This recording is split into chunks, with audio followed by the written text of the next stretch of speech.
Hai gengs, kalian udah ikutan belum giveaway yang lagi diadain sama Mibel bagi-bagi iPhone sama jutaan rupiah? Buruan deh, ikutin sekarang, lumayan banget loh. Tapi kalau masih bingung gimana caranya, simak ya. Caranya kamu langsung masuk ke Shopee aja dan cari official store-nya Mibel ataupun Mirel, terserah kalian pilih salah satunya itu boleh. Dan selesaikan checkout pembayaran di keranjang belanjaan kalian. Kalau sudah, langsung screenshot saja. Lalu kemudian buka Instagram kalian dan bikin Instastory untuk ngepost tadi hasil screenshotannya. Tapi jangan lupa tag Instagram Mirel Beauty dan tag juga Mibel Skin. Kirim juga screenshot tadi langsung ke DM-nya Mirel Beauty dan juga Instagram-nya Mibel Skin. Tuh kan, kapan lagi kulit kalian jadi mulus, cerah, dan kenyal sehat juga, tapi bisa dapat giveaway-nya iPhone dan jutaan rupiah. Makanya, kali ini kita bahas bentar yuk Mibel yang warna biru. Nah, Mibel yang biru ini salah satu rangkaian paling favorit dari gua karena di sini mengandung alpha-arbutin yang ini tuh khusus untuk kulit-kulit yang kering dan bisa jadi lembab lagi. Dimana memang alpha-arbutin itu terkenal banget. Kegunaannya untuk membuat yaitu kulit kenyal, lembab, dan sehat. Dan rangkaian dari Mibel Skin ini tuh ada 3 gengs. Pertama ada body scrub, ada body wash, sama habis mandi kita pakai body lotionnya. Dan kalau yang biru ini wanginya paling manis di antara yang lainnya. Kan ada yang kuning sama pink. Kalau yang biru ini kayak ada vanilla susunya gitu gengs. Untuk body scrubnya ini butirannya juga paling halus ya. Serasa kayak mandi susu karena kan wanginya vanilla gitu. Cocok banget buat merelaksasi badan tiap hari biar nggak stres gengs. Terus body wash sama body lotionnya ini juga wanginya identik. Bener-bener enak banget. Dan kalau kalian pakainya rutin, dijamin kulit kalian akan kenyal dan jadi nggak kering lagi. Dan yang perlu kalian tahu kalau ingredients dari rangkaian Mibel ini itu semuanya vegan gengs. Jadi cocok banget buat kulit kalian yang sensitif. Ini juara banget produknya. Makanya sampai sekarang gue nih masih nge-review produk ini karena gue sendiri pun pakai terus. Nah, buat kalian juga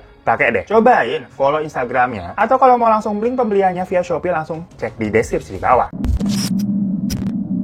Hai guys, selamat datang di Teman Cerita. Sebelum kita mulai nih, gue mau ngucapin terima kasih banget buat kalian semua yang udah ngirim cerita dari pengalaman pribadi kalian ke email di bawah ini ya. Dan kali ini, gue akan menceritakan kisah dari Marguva, yang lebih tepatnya itu suatu cerita dari keluarga besarnya si Marguva ini. Dengan plot twist, sampai nanti di akhir cerita nih, baru kejawab deh tuh, kenapa semua hal ini tuh bisa terjadi. Nah, gue juga mau info di awal, kalau di video Teman Cerita kali ini, itu nggak akan ada jump scare-nya, gengs. Karena dari kemarin gue diomelin mulu sama kalian nih kalau ada toto jebret itu jump scare. Namanya juga cerita horor bergolok-golok amat sih ya. Tapi ya udah, kita janji dulu ya nih. Nah, kalau kali ini aman kok. Jadi simak aja dengan tenang dan tentram ya ceritanya, gengs. Jadi di akhir tahun 2013, Marguva dan keluarga besar dari pihak ibunya itu ceritanya lagi sibuk banget ngurusin nenek mereka atau yang biasa disebut dengan Mbah Putri, yang kondisinya pada saat itu udah drop banget, gengs. Udah bener-bener kayak apa ya? Kasian gitu, kesiksa. Yang harusnya ini kalau dia sih harusnya udah mau berpulang. Cuma sepertinya kok sulit banget. Kan kita ngelihatnya juga kayak aduh, ngenes gitu. Pokoknya selama 2 bulan tuh, Marguva ini tuh bilang kalau dia mondar-mandir terus dari Surabaya Jombang buat nemenin nyokapnya untuk ngurusin Mbak Putri. Karena balik lagi, dengan melihat kondisinya, nyokapnya tuh nggak mau kalau nanti sewaktu-waktu Mbak Putri ini berpulang, tapi nyokapnya nggak ada di situ gitu. Cuma di satu sisi memang nyokapnya nggak bisa ninggalin kerjaannya kan. Jadi ya itu, alhasil harus bolak-balik terus. Nah, nyokapnya itu pernah bercerita kalau dulu Mbak Putri ini itu sebenarnya orangnya lembut, penyayang dan nggak pernah marah, geng. Tapi semacam kayak beberapa tahun belakangan, dia jadi tahu-tahu kayak suka marah-marah, sampai emosinya tuh kayak naik banget, yang jatuhnya kalau dilihat kayak orang stres. Pokoknya hal itu terjadi kira-kira semenjak anak-anaknya ini udah pada mulai nikah dan masing-masing kan akhirnya keluar dari rumah untuk berumah tangga. Ya udah, sifat Mbak Putri itu akhirnya kayak merasa berubah lah. Pernah nih anak-anaknya termasuk ibunya Marguva itu berusaha kayak ngingetin istighfar nyebut nama Allah. Si Mbak Putri ini malah balesnya, jasku iku mumet jebok kongkong nyebut Allah, masih nyebut Allah pengen bola-balik pusingnya yuk ramari ojo kangken cangkem awakmu dapiti ijun, nggak tahu ngomong apa. Padahal dulu sebelum dia mulai sakit-sakitan, simbahnya ini sebenarnya kayak agamis banget, geng. Sampai sholat sunnah tuh nggak ditinggalin. Tapi tahu-tahu simbah ini kayak nggak pernah kelihatan sholat lagi. Dan pokoknya kondisi terakhir di tahun 2013 gitu udah sering ngelantur lah. Kayak suka nyariin yang kaku atau suaminya udah lama meninggal dan bilang katanya sering ketemu di mimpi. Jadi jiwa simbah ini kayak ada di 2 alam. Yang kalau orang awam bilang itu kayak tinggal nunggu waktu aja deh kayaknya. Makanya keluarga besar itu semuanya udah nungguin. Sampai tadi tuh ibunya Marguva kan bolak-balik dari Surabaya Jombang karena takut nggak kedapatan bisa nemenin sampai akhir. Tapi ditunggu-tunggu udah 2 bulan. Jadi udah sampai masuk ke tahun selanjutnya di 2014, Mbak Putri kondisinya masih gitu-gitu aja. Bukannya maksudnya di sini doain meninggal ya, tapi kondisinya memang kelihatannya udah kasihan. Tiap malam kesakitan, ngeluh gitu, padahal usianya udah sekitar 92 tahun. Akhirnya keluarga besar ibunya itu sepakat untuk iuran buat kayak nyumbang ke anak yatim, sama ngadain pengajian lah, manggil ustadz deket rumah gitu, yang namanya nih ada Ustadz Arif, buat minta bantuin doa supaya Mbak Putri ini bisa diangkat sakitnya atau diberikan jalan yang mudah. Tapi sewaktu Pak Arif ini ngeliat si Mbak Putri, dia ini langsung bilang, ini Simba ada yang jagain, nanti coba kita lepas ya. Mungkin bakal sulit ngelepasnya karena ngikut Simbahnya ini udah lama. Dan kemungkinan juga setelah dilepas, Simba ini sakitnya bisa makin parah. Karena yang jagain dia akan udah nggak ada. Nanti kalau sakitnya semakin parah atau sampai berpulang, keluarga harus ikhlas ya. Yaudah di situ keluarga ini akhirnya mencoba mengikhlaskan. Karena emang udah nggak tega juga ngelihat kondisi Mbak Putri yang udah kayak gitu. Dan waktu Pak Arif ini mulai doanya, mencoba untuk melepaskan sosok yang dia lihat itu. Margufa ini inget banget, ada percakapan antara suara neneknya dengan Pak Arif. Keluar ya? Nggak mau. Kenapa nggak mau keluar? Seneng aku di sini. Orangnya apik kan. Bendino aku dikasih sajen, kopi karo buah kok. Tapi saya wes nggak tahu diki mumet dasku. Anak-anaknya tiap tak pasah bikin sajen nggak dia mau. Dulu dia masih kuat kalau anaknya nggak mau bikinin. Dia buat sendiri, jadi aku tetap kenyang. Tapi saya dia udah nggak kuat buat sajen sendiri, jadi aku marah-marah aja. Tadinya kalau ada anaknya yang mau buatin aku sajen, aku mau ikut anaknya. Tapi karena nggak ada yang mau buatin, aku tak tetap di dia aja. Ya umur manusia ini kan udah tua, udah nggak kuat ngasih sajen. Beda dengan kamu yang umurnya panjang, dia sudah nggak ada tenaganya. Kasian ini badannya udah capek, makanya kamu keluar aja. Kan sudah tidak pernah dibuatin sajen. Aku masih ngopi kok. Dia yang minum tapi sarinya aku senjiko. Aku ragam tuh. Setelah itu Pak Arif ini mulai baca-baca doa. Nah si Mbak Putri ini tuh jerit-jerit gitu kayak kesakitan banget. Terus nggak lama pingsan guys. Nah Pak Arif ini meminta keluarga Mbak Putri ini untuk nggak ngasih dia kopi lagi. Diganti kasih air putih aja tapi dibacain Al-Fatihah dulu. Katanya supaya jin yang ada di Mbak Putrinya itu nggak mau balik lagi karena udah nggak dikasih apa-apaan. Dan keluarga besar juga diminta untuk sering-sering ngaji di dekat Mbak Putri. Dari kejadian itu sebenarnya kayak percaya nggak percaya geng. Tapi emang benar katanya dulu nih Mbak Putri itu sering kayak bikin sajen. Dimana tiap sore Mbak Putri ini kayak bikin kopi hitam pahit dan menyediakan juga 2 jenis buah-buahan. Kayak misalkan jeruk sama apel atau jeruk sama salak yang gitu-gitulah. Itu setiap hari dan diletakkan di atas lemari. Yang mana memang keluarganya dulu juga dikenal kayak semacam apa ya bisa dibilang kejawen banget. Emang agak mistis gitu. Soalnya sang yang kaku itu juga kayak punya semacam keris yang sering dimandiin tiap malam. Yang jelas setelah kejadian tadi itu sama Pak Ustadz, kondisi mbahnya ini makin hari makin drop geng. Dan bener aja, beberapa hari kemudian, si Mbak Putri ini meninggal dunia. Sewaktu Mbak Putrinya berpulang, sekeluarga itu rasanya lega. Ya karena akhirnya sudah melihat mbahnya ini udah nggak kesakitan lagi loh. Dan pokoknya habis itu setelah dimakamkan, pas mau pulang, Margufa itu semobil tuh, numpang di mobil Pak D-nya atau kakaknya dari ibunya lah. Nah nyokapnya itu bilang ke Pak D, Mas semoga ibu nih husnul khotimah ya. Di situ sebenarnya Margufa ngerti kenapa nyokapnya sampai bilang seperti itu. Karena ya dia sendiri melihat tuh, kalau proses meninggalnya dari Mbak Putri susah banget. Kayak ada sesuatu hal yang aneh. Dari situ omongan nyokapnya berlanjut. Aku tiba-tiba kelingan waktu awakmu pas jek mati suri loh mas. Si padenya menjawab, yang penting awake dewe sering dungo. Doa anak-anak ibu insya Allah tekan. Semoga sakitnya ibu yang kemarin juga jadi pengurangan dosa beliau. Kalau ada bahasa Jawa yang salah, mohon maaf ya, gue juga kurang ngerti nih.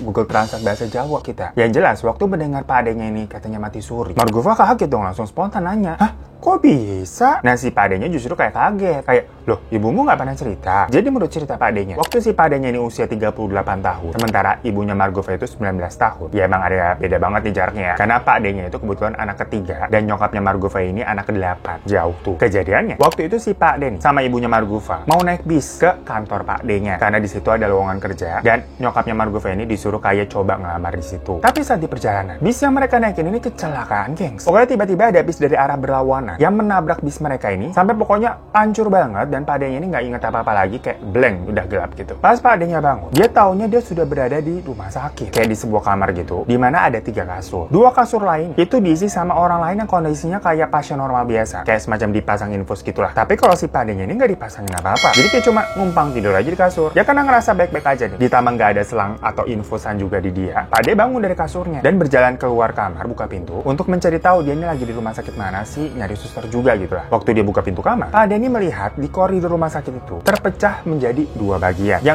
terang banget ya. Tapi di situ nggak ada orang sama sekali, nggak ada yang kayak lalu lalang alias sepi banget, sunyi. Di antara 2 persimpangan koridor tadi, ada satu sosok pria yang seolah-olah mempersilahkan si Pak Denny untuk melewati koridor yang sebelah kiri. Waktu itu dikiranya kayak itu petugas rumah sakit kali ya. Ya udah Pak Denny Margufa akhirnya berjalan melalui koridor yang sebelah kiri tadi sampai dia menemukan ada pintu lagi nih. Waktu dia buka pintunya, langsung ada hawa yang menyengat panas banget, kayak langsung nusuk-nusuk gitu loh di tubuhnya. Padahal belum masuk loh nih. Dan di situ Pak Denny melihat lautan manusia yang lagi berenang di kolam api bercampur darah ya. Dimana orang-orang itu semuanya teriak terlihat sangat tersiksa. Mereka seperti orang yang meminta pertolongan, pokoknya ngeri banget. Nah di situ pun di telinganya Pak Denny sayup-sayup itu dengar ada seseorang berbisik. Kamu turut bertanggung jawab atas apa yang orang tuamu, saudaramu, istrimu, dan anakmu kerjakan. Mereka akan menyeretmu ke sini atas perbuatan mereka yang telah kamu restui. Di situ pokoknya Pak Denny ketakutan banget ya. Pokoknya ini merasa kayak ada yang mau dorong dia dari belakang nih, untuk sampai dia ini jatuh jatuh ke tempat mengerikan itu. Dengan sekuat tenaga, Pak Ade ini langsung balik badan dan berlari ke tempat yang semula, lalu berbelok ke koridor yang tadi ada di sebelah kanan. Cuman saat melewati koridor itu, sosok orang yang tadi dia lihat itu udah nggak ada. Saat sudah berjalan di koridor kanan itu, lagi-lagi Pak Ade ini menemukan sebuah pintu. Namun kali ini terbuat dari kaca gitu, jadi transparan kelihatan ke dalam, dimana di dalamnya itu terlihat kayak ada lobi yang sangat indah, dimana banyak orang ini berlalu lalang, yang wajahnya tuh terlihat gembira dan suasananya nyaman banget. Saat dia mau masuk tuh ke ruangan tersebut, mau buka pintu, pintunya ternyata kekunci, nggak bisa gitu. Dan waktu dia ngetok-ketok, karena kan kaca ya, dari dalam tuh kayak nggak ada orang yang denger dan nggak ada juga yang mau bukain pintu. Karena nggak ada jalan lain nih, akhirnya Pak Ade putar balik lagi tuh menuju ke kamar tempat dia terbangun tadi. Nah, di atas kasur dia ngerasa udah lelah dan ngantuk banget. Akhirnya dia kembali tidur. Sewaktu dia udah bangun lagi, si Pak Ade ini posisinya masih berada di sebuah kamar rumah sakit. Tapi kali ini ruangannya berbeda. Kayak warna temboknya, kordennya, semuanya beda lah. Dan di situ dia juga sendirian, alias nggak ada pasien lagi. Yang ternyata itu adalah ruang ICU. Dimana si Pak Ade ini ternyata telah koma selama seminggu, geng, setelah kecelakaan bis tadi. Nah, dari situ Pak Ade-nya Margova ini menganggap apa yang dia alami sewaktu koma adalah semacam perjalanan spiritual yang begitu nyata buat dia pribadi dan nggak bisa dilupain. Dari situ Pak Ade-nya ini percaya bahwa adanya kehidupan setelah kematian dan semacamnya bisa dibilang tobat lah. Dari situ pelan-pelan dia juga berusaha ngasih tahu nih adik-adiknya, termasuk ibunya sendiri atau si Eyang Putri, untuk melepas susuk dan belajar agama yang benar. Nah, dari cerita Pak Ade inilah muncul pertanyaan baru. Jadi ibu pernah pasang susuk? Margova kaget dong. Banyak banget kan plot twist. Ceritanya yang satu persatu ini mulai terkuak, gengs. Yang mana ternyata memang dulu nih si Mbah Putri dan Eyang Kakung itu kan jatuhnya kayak orang zaman dulu nih. Maksudnya zaman dulu lah belum ngerti lah kayak namanya pakai skincare atau ke klinik kecantikan. Yang paling mentok skincare-nya apa sih? Cuci muka pakai air beras kan. Dan zaman dulu itu susuk juga dipasang. Bukan cuma maksudnya biar jadi cantik dan bisa memikat lawan jenis ya, tapi dipakai juga nih misalkan kalau laki-laki itu untuk supaya lebih karismatik. Yang dilihat orang tuh kayak beribawa banget. Yang alhasil pondasinya ternyata Mbah Putri dan Eyang Kakung itu pakai susuk buat hal-hal seperti tadi. Dan mereka kan punya 8 anak nih. Semua anaknya dipakein susuk semua, gengs. Tapi ya itu, makin kesini Pak Ade-nya tadi kan telah mengalami kejadian spiritual. Dia yang pertama kali tuh dari keluarga yang akhirnya melepas susuk dan menyuruh adik-adiknya untuk lepas juga. Dari 8 orang, 6 orang alhamdulillahnya memilih untuk melepaskan susuk itu. Dan 2 orang atau kakak-kakaknya yang paling tertua itu masih bertahan alias nggak mau karena ya alasan mereka pribadi lah. Cuma dulu nih ceritanya, dari semua yang pakai susuk, yang paling kesurupan itu ya si ibunya Margova. Dimana katanya ibunya Margova itu sering banget kesurupan kayak sosok kuntilanak. Karena alasan itulah kalau si ibunya Margova ini akhirnya mau melepaskan susuknya. Karena serem, geng. Gak kuat dia lama-lama. Dan katanya proses ngelepasnya pun itu penuh perjuangan banget. Bukan kayak stiker-stiker yang kayak cuman tempel dan copot segampang itu. Pokoknya prosesnya panjang dan sakit banget yang rasanya kayak udah mau mati, geng. Makanya di cerita awal tadi ini keluarga besar yang pada udah lepas susuk nggak tegang lihat Mbak Putri nih kesakitan begitu berbulan-bulan padahal udah waktunya kayak sakaratul maut tapi nggak selesai-selesai. Mereka aja sekali ngerasain sakitnya nggak kuat, apalagi ini yang udah tua usianya begitu berbulan-bulan. Yang mereka ini hanya bisa mendoakan semoga di akhir hayatnya tuh si Mbak Putri itu diterima dan bisa mengenal Tuhan. Ya walaupun tadi kan kalau kita dengar endingnya si Mbak Putri ini pada akhir hayatnya tuh masih deket dengan demit. Ya cuman memang Pak Ustadz itu meminta kalau anak-anaknya dan cucu-cucunya itu selalu mendoakan agar Mbak Putri ini bisa diampuni dan dilapangkan kuburnya. Gimanapun juga sebelum meninggal susuknya sih udah lepas. Cuman hal itulah yang akhirnya dicemaskan oleh ibunya Margova, gengs. So itu teman cerita kali ini yang ada plot twistnya ya, tapi nggak ada jump scare-nya kan. Ya memang karena sengaja gue pilih nih cerita yang nggak ada jump scare-nya udah, tapi banyak plot twist mistisnya. Yang ternyata kalau mau diurut nih ceritanya kalau kalian bingung. Jadi ternyata fondasi dari orang tua atau kakek nenek itu udah kejauhan banget. Yang mana masang susuk dan suka ritual-ritual mistis. Karena lebih kayak kepercayaan orang zaman dulu gitulah. Sampai anaknya semuanya dipakein susuk. Sampai akhirnya ada satu anaknya tuh si Pak Ade kecelakaan dan harusnya meninggal. Cuman mungkin tadi karena masih susuknya nempel, itu jatuhnya jadi apa ya? Susah mati, jadi mati suri. Dan kalau emang Pak Ade-nya mau mati saat itu juga tuh bisa. Cuman jatuhnya pasti masuk neraka, nggak bisa masuk surga karena susuknya tadi masih nempel. Kan ogah-ugah ya. Dari situ Pak Ade-nya kayak terbuka matanya dan akhirnya bilang nih nasihatin adik-adiknya untuk kembali ke jalan yang benar lah. Sementara Mbak Putri ini yang kondisinya kayak sebenarnya harusnya udah meninggal, tapi kayak susah banget meninggalnya gitu. Perkara susuknya ya itu masih nempel. Sampai akhirnya dibantu lepas sama Ustadz Arif, baru deh bisa tenang meninggal. Cuman yang tadi kekhawatiran dari anak-anaknya, dimana saat susuk dan penunggunya itu lepas, Mbak Putri ini belum ada kesempatan buat lebih banyak beribadah, gengs, dan bertaubat. Jadi takut aja nanti di alam kubur nih pertanggung jawabnya kayak gimana. Ya tapi cerita-cerita tentang sosok seperti ini, itu kan kita udah sering denger banget ya. Emang semuanya ada harga yang harus dibayar. Bahagia di dunia tapi jaminannya neraka kan, aduh confused juga. Ya semoga ada hikmah dan cerita yang bisa dipetik dari teman cerita kali ini ya guys. Dan buat kalian yang punya pengalaman seru yang mau di-share juga, boleh kirim ke email di bawah ini. Thank you semua yang udah nonton. Sampai jumpa lagi di teman cerita selanjutnya. Assalamualaikum.